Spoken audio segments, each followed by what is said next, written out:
آئیے جانتے ہیں کہ مسلمان فلسطین سے محبت کیوں کرتے ہیں۔ ہم فلسطین سے اس لیے محبت کرتے ہیں کہ یہ فلسطین انبیاء علیہم السلام کا مسکن اور سرزمین رہی ہے۔ اللہ تبارک و تعالی نے حضرت لوط علیہ السلام کو اس عذاب سے نجات دی جو ان کی قوم پر اسی جگہ نازل ہوا تھا۔ حضرت ابراہیم علیہ السلام نے فلسطین کی طرف ہجرت فرمائی۔ حضرت داؤد علیہ السلام نے اسی سرزمین پر سکونت رکھی اور یہیں پر ایک محراب بھی تعمیر فرمایا تھا۔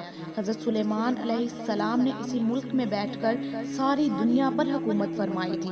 چونٹیوں کا وہ مشہور قصہ جو قرآن پاک کی سورۃ النمل میں درج ہے، جس میں ایک چونٹی نے اپنی باقی ساتھیوں سے کہا تھا، اے چونٹیوں اپنے بلوں میں گھس جاؤ مبادا کہ حضرت سلیمان کے گھوڑے تمہیں کچل نہ ڈالیں۔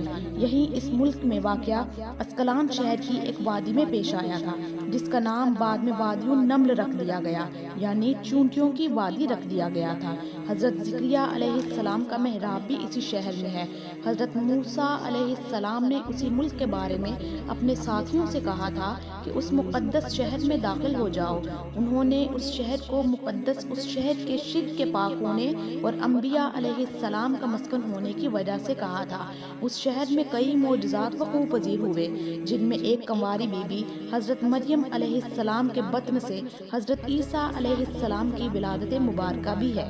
حضرت عیسیٰ علیہ السلام کو جب ان کی قوم نے قتل کرنا چاہا تو اللہ تبارک و تعالی نے انہیں اسی سرزمین سے آسمان پر اٹھا لیا۔ قیامت کی علامت میں سے ایک حضرت عیسیٰ علیہ السلام کا زمین پر واپس تشریف لانا اسی شہر کے مقام سفید مینار کے پاس ہوگا۔ اسی شہر کے ہی مقام باب اللد پر حضرت عیسیٰ علیہ السلام مسیح دجال کو قتل کریں گے۔ فلسطین ہی ارض محشر ہے۔ اسی شہر سے ہی یاجوج ماجوج کا زمین میں قتال اور فساد کا کام شروع ہوگا۔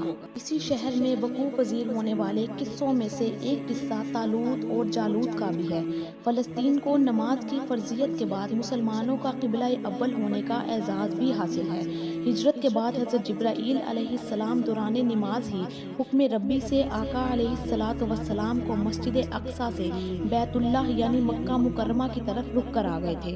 جس مسجد میں یہ واقعہ پیش آیا وہ مسجد آج بھی مسجد قبلتین کہلاتی ہے۔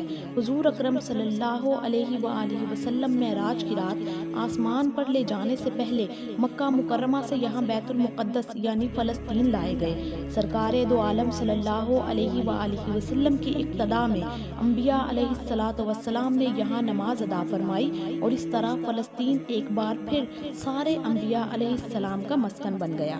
سیدنا ابو ذر رضی اللہ تعالی عنہ کہتے ہیں کہ میں نے رسول اللہ صلی اللہ علیہ وآلہ وسلم سے عرض کیا کہ زمین پر سب سے پہلی مسجد کون سی بنائی گئی؟ تو آپ صلی اللہ علیہ وآلہ وسلم نے فرمایا کہ مسجد الحرام یعنی خانہ کعبہ۔ میں نے عرض کیا پھر کون سی بنائی گئی؟ تو آپ صلی اللہ علیہ وآلہ وسلم نے فرمایا کہ مسجد الاقصیٰ یعنی بیت المقدس۔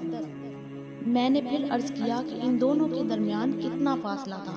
آپ صلی اللہ علیہ وآلہ وسلم نے فرمایا 40 برس کا، اور تو جہاں بھی نماز کا وقت پالے وہیں نماز ادا کر لے، بس وہ مسجد ہی ہے۔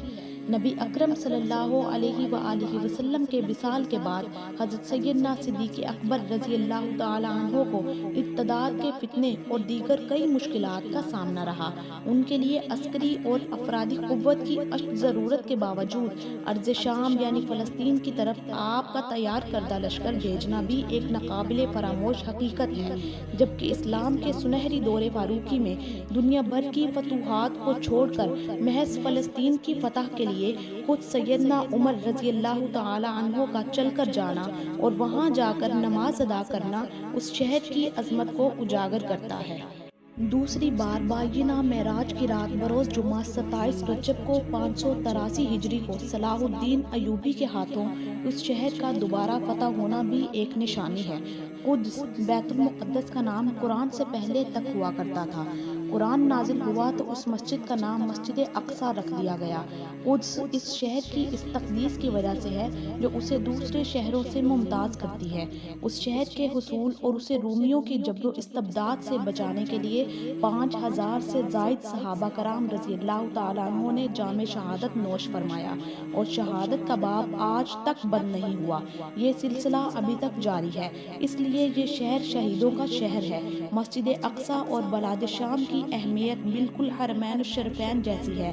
جب قرآن پاک کی یہ آیت والتین والزیتون وطور سینین وہذا البلد الامین نازل ہوئی تو ابن عباس رضی اللہ تعالیٰ عنہ کہتے ہیں کہ بلاد شام کو التین یعنی انجیر سے، بلاد فلسطین کو الزیتون سے، اور الطور سینین کو مصر کے پہاڑ کوہ طور جس پر جا کے حضرت موسیٰ علیہ السلام اللہ پاک سے کلام کیا کرتے تھے اس سے استدلال کیا، اور قرآن پاک کی یہ آیت مبارکہ وَلَقَدْ كَتَبْنَا فِي الزُّبُورِ مِن بَعْدِ الذِّكْرِ إِنَّ الْأَرْضَ يَرِثُهَا عِبَادِيَ الصَّالِحُونَ، اس آیت سے یہ استدلال کیا گیا کہ امت محمد صلی اللہ علیہ وآلہ وسلم حقیقت میں اس مقدس سرزمین کے وارث ہے، جبکہ فلسطین کی عظمت کا اندازہ اس بات سے بھی لگایا جا سکتا ہے یہاں پر پڑھی جانے والی ہر نماز کا اجر 500 گنا بڑھا کر دیا جاتا ہے۔